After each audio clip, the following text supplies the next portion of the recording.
Yese reka ngusoze kandi nkwifurize ibihe byiza kandi nkwifurize umugoroba mwiza wo kurikirana ibiganiro bya Eminyawe Empire. Reka nguye ikaze kuri iki gicamunsi bitewe naho ugiye uherereye hagiye hatandukanye.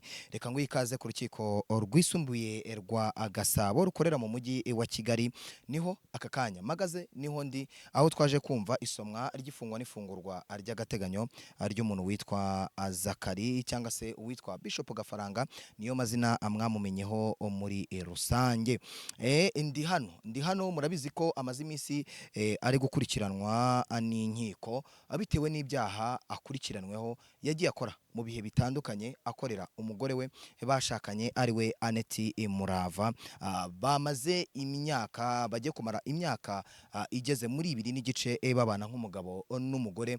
Nyuma y'ibyagiye biba mu bukwe bwabo, nyuma y'ibyagiye bivugwa ku bukwe byose muri rusange, icyaje gukurikiraho rero ni iki ngiki. Ni bimwe bavuga ngo Satani atera ntawe umenye ahaturutse, kandi nanone iyo ibyago bije urabyakira nk'umugabo, kandi nanone ibyago bije ugomba kubyakira nk'umugore, kuko ibyo byago biba byaje muri rusange mwese bibazi. Niyo mpamvu rero ndi hano, twabonye itangazo ry'urwego rw'ubugenzacyaha RIB rivuga ko ryataye muri yombi uwitwa Bishop Gafaranga. Abantu babigiraho impaka baravuga ati ibyo bintu ntago ari byo, umuntu nka Gafaranga uganiriza abantu amagambo y'ubwenge, ibintu bamushinja ntago ibyo bintu ashobora kuba yabikora. Burya bakavuga ngo akari mu nda y'ingoma bigenda gute gasiga kayimennye, kandi bakavuga ngo iki nyiki yatoreyemo nawe ukora iki. Ibyo byose rero iyo ni imigani y'ikinyarwanda, ubwo nimba nyiciye nabi muraza kunkosora, bibaho cyane. Ubwo rero ibyo byose rero byarabaye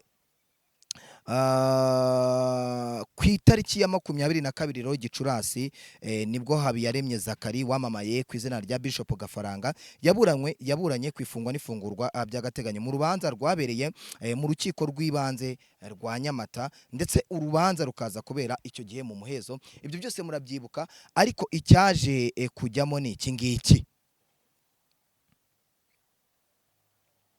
Nuko mu byaha Gafaranga yarakurikiranweho ibyaha 3, harimo ihohoterwa rishingiye ku gitsina, gukubita no gukomeretsa, ndetse no guhoza ku nkeke uwo bashyingiranwa.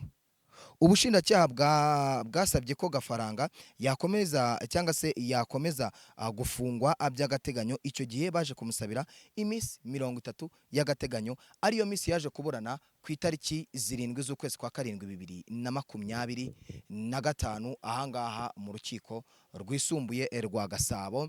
Mbibutse yuko ese niye mpamvu umuntu ashobora kuza kuburanira kuri uru rukiko kandi yaraburaniye ku rukiko rw'ibanze rwa Nyamata. Urukiko rw'ibanze rwa Nyamata, Nyamata na rukiko rwisumbuye ruhari, akaba ariyo mpamvu bazanye Gafaranga kuburanira hano ku rukiko rwisumbuye rwa Gasabo rukorera hano mu mujyi wa Kigali, kubera yuko hariya inkiko zawo nyine ubwo urwo rukiko rw'ibanze ntago rufite ububasha kuba bakora iki, baburanisha aho urwo rubanza rugeze. Gafaranga kimara kumenyeshwa yuko yafunzwe iminsi 30 y'agateganyo, yahise ajuririra icyo cyemezo cy'urukiko. Ariko icyatunguye abeshi ni ibindi bimenyetso bishyashya Gafaranga yazanye mu rubanza. Azana raporo ya muganga, uwitwa Annette Murava nawe yazanye raporo ya muganga igaragaza yuko, cyangwa se raporo ivuguruza iby'ubushinjacyaha bwari bwavuze mu rukiko rwari rwabereye i Nyamata. Ni ibihe Annette Murava yavugaga yuko iby'ubushinjacyaha bwavuze atari byo? Ese hagati ya Murava Annette kandi Murava Annette ari we victime, ese ubushinjacyaha muri abo bantu bari hagati yari babiri, ninde muntu ukwiye kumenya ko hagati y'ubushinjacyaha ndetse na Annette Murava, ninde muntu ukwiye kumenya koko ese narahohotewe cyangwa se nahohotewe? Ese mfite agahinda gakabije cyangwa sinkafite? Ese ni ubushinjacyaha cyangwa se ni Annette Murava? Annette Murava niwe ufite ukuri kwe mu mutima we nyiri victime cyangwa se we ibyo byaha byakoreweho, niwe ushobora kuvuga ngo ngiyewe kuko agahinda gakabije narakagize. Rero icyatunguye abantu, ku itariki ya 7 Annette Murava yazindukiye hano, ngira ngo murabireba muri video, yazindukiye hano afite ikizingo cy'ibitabo agaragaza yuko nta gahinda gakabije yigeze agira aterwa n'ibya avuzwe byose muri rusange.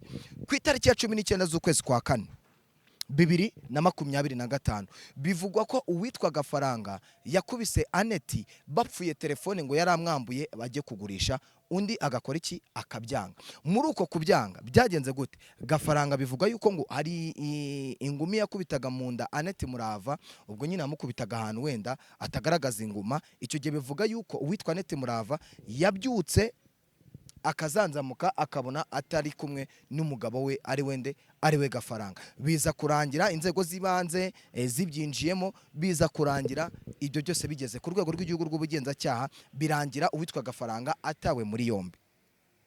Mwibaza hagati y'ubushinjacyaha, hagati ya Annette Murava na Gafaranga, ninde ufite ukuri mu byo bavuga? Uwo ninde ufite ukuri mu byo bavuga? Ibyabaye byose rero byaje kurangira uwitwa Gafaranga agiye hehe, afungiwe kuri gereza ya hehe, ya Nyamata. Kuza rero kujurira uwo muzingo wose, n'ubu ngubu mu kanya gato, mu kanya rwose uwitwa Annette Murava yari ari hano. Reka mbabwire, muri bimwe abantu wenda bagerageza kubabwira ko batababwira kuri Annette Murava. Annette Murava yarananutse, biragaragarira buri muntu wese. Kunanuka rero kwa Annette Murava nako gahinda no kumenya yuko wowe ubwawe wari ufite umuntu muri kubana, ariko uyu munsi uwo muntu ntahari. Umuntu wabwiraga ikibazo cyawe, umuntu wagufashaga muri twa tuntu twose, nubwo umugabo n'umugore bagirana amakimbirane, ntihaza gukuramo ka kantu ko babantu bakundana cyangwa se bakundana banakundanye, ntabwo bishobora kubikuraho. Ikosa ry'umwe riva hehe? Riva aho ngaho. Karimu ukora kubuze. Bimeze bite se hano ko numva hari ukuntu bitameze neza? Rero ugasanga ubwo Karimu nawe bwaba yagiye, ubu dukoze divorce mugasanga ngo ngiye ngo na Karimu ngo twakoze divorce. Ibyo nibiterwa na Karimu. Ubwo rero nibyo nandi kubabwira, abantu babiri babana mu rugo baba bafite ibintu byinshi bashobora kuba bapfa, ahubwo abandi bantu batubakinga bari inyuma, abantu babakinga wa muntu wawe, murege mukorera iki ngiki, nagukunda, yirirwa mu bagore, yirirwa mu bagabo, yirirwa abo bantu nyine, amajwi y'abantu niyo atuma rimwe na rimwe ibintu bitubaho nabo ubwabo babigiramo uruhare, kandi ugasanga iyo tutitonze neza ari byo bintu biza kutubaho. Uyu munsi rero umuntu witwa Annette Murava ari mu gahinda gakomeye. Yagize rero agahinda gakomeye ubwo yasangaga bya bindi yakekaga byarenze inkombe. Ku itariki ya 7 Annette Murava, ngira ngo video mubone yaka umwana w'umukobwa mwaka impapuro, nizo yakaga, nizo yarazanye kugira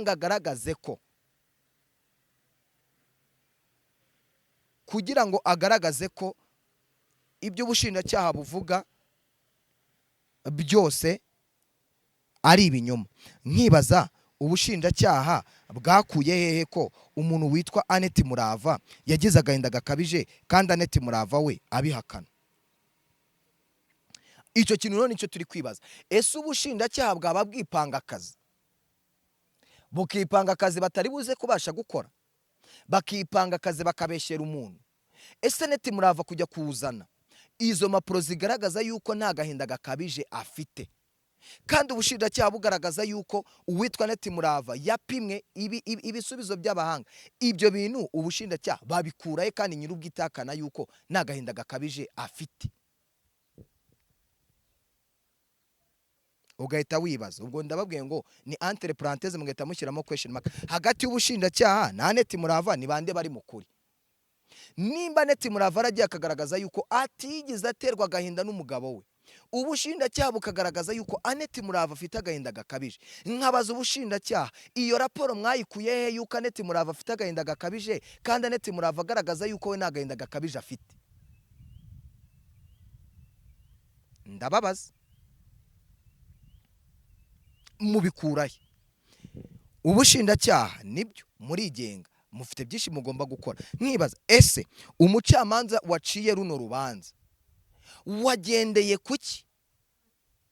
Wowe ubwawe ku giti cyawe nk'umucamanza ntimuvogerwa, ariko uyu munsi ndakubaza, nimba hari raporo igaragaza yuko Annette Murava agaragaza yuko atahohotewe cyangwa se yarahote, ariko ako gahinda gakabije ntigahari, uraza kubicangura gute? Uraza kubigenza gute? Wagendeye kuki uca urubanza? Ako ni akabazo, kubera yuko icyo n'umuntu wese wumva cyangwa se n'umuntu utekereza ako kantu ni akantu agomba kwibaza. Arakibaza atarero. Gafaranga nawe agiye azanye raporo y'umuganga, nawe arayizanye. Anete afite raporo ye, ubushinjacyaha bufite raporo yabwo, n'agafaranga afite raporo ye. None nkibaza ngo uyu mucamanza niyo yaba ari Imana iturutse mu ijuru ariko akaba akorera muri uru rukiko rwa Gasabo, arahagarara he?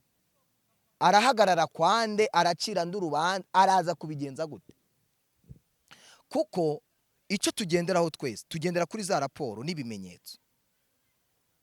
Anete Murava ubwo ku itariki 7 bamusohoraga mu rukiko yarasohotse ararira, amarira aramanuka, amarira araza, n'umwana yarahetse mu mugongo. Ibyo konka arabireka avuga ati sinshobora konka mu gihe mama wanjye ababaye.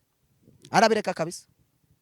Arebera aravuga ati mama ntago nabona wababaye ngo nanjye ibere nzaryo, kubera ko arafite agahinda kandi birumvikana. Gafaranga ahawe iminsi 30 y'agateganyo. Reka dutegereze mu mizi, nabwo urubanza ruzabera aha niho urubanza ruzabera, niho urubanza ruzabera. Anete Murava aravuga ati umugabo wanjye namuhaye iki? Imbabazi. Kuba rero umuntu baramuhaye imbabazi cyangwa arahaye imbabazi, yaratanze imbabazi ku wamuhohoteye, ni gute urukiko rubigenza gute? Nimba hagati y'umugabo n'umugore harabayo icyitwa mediation, umwe akababarira undi, kubera iki urukiko rudashobora guhumiriza ruvuge ngo bimeze gutya? Ubu uyu munsi Anete Murava we ubwe ku giti ari kudiringa n'umutima we, ari kudiringa n'ubuzima bwe, ari kudiringa n'ubuzima umugabo waba, ari kujura role 3. Iyo ubuzima bw'umwana afite, ubuzima bw'umugabo ufunze, n'ubuzima bwe muri rusange. Ahubwo uyu munsi uwitwa Gafaranga afunze nibwo nekereza ko witwa Anete Murava afite agahinda gakabije kurenza nako yari afite. Ndabeje mwana, kuko umurebye ku isura ntago akibasha no kwitera make up, ntago akisiga utuntu ku munwa, wapi twa tuntu nyine dutuma umugore asa neza, imisatsi wapi. Kubera iki? Kubera kagahinda nyine afite. Nekereza ko nyine n'amategeko ababireba cyangwa se n'abantu babireba, ariko nanone ikintu cyamaze kugera mu butabera turareka amategeko agakora. Ubwo rero Gafaranga ahawe iminsi 30. Reka tutegereze mu mizi. Ese mu mizi hari iki? N'urubanza rwabaye ku itariki 7 uwitwa Anete Murava asohorwa, kumbe mu rwabaye bwa mbere muri rukiko rw'ibanze rwa Nyamata Anete Murava yararimo. Nkibaza ni iyihe mpamvu nanone yatumye urukiko, sibyo nikawe, ni iyihe mpamvu yatumye urukiko uyu munsi rufata umwanzuro rukavuga ngo reka Anete Murava tumusohore muri uru rubanza, kandi ubwa mbere mu rw'ibanze yararimo? Bivuze iki? Raporo Anete Murava yari afite ishobore kuba hari ibindi bintu byikubiyemo ubushinjacyaha butashakaga yuko uwitwa Anete Murava ari buze gutambamira urubanza, kuko ubushinjacyaha bubifitiye uburenganzira. Burasaba ukavuga ngo ntago twifuza ko uyu muntu ari buze muri uru rubanza, bikaba ngombwa kasorwamo. Mama yake na mama, uru n'urubanza burugeze mu mahina. Ni handi bavuga ngo aho rugeze naho umwana arera nyina niyumve igikoma, niyumve n'ikivuga. Na Anete Murava nawe ntekereza ko umutima araryama akavuga ati Imana, ibi bintu mw'abantu mwereka mbabwira aka kantu nanisoreza. Inshuti tugendana, inshuti uri kugendana nayo, yigisha inama muri bike, uyihisha utundi tuntu twawe ku ruhande, kubera ko nuyibwira byose ishobora kukugira inama iri buze gutuma ejo n'ejo bundi ubuzima bwawe bwose burangira. Hari ibyo rero numvishije uwitwa Pastor Claude, reka nawe mugarukeho, ababeshye, yarabibabeshye. Reka mbibabwire, yavuze ko uwitwa Gafaranga ngo hari umugore yaririye miliyoni 18. Harya bamwitande Oda.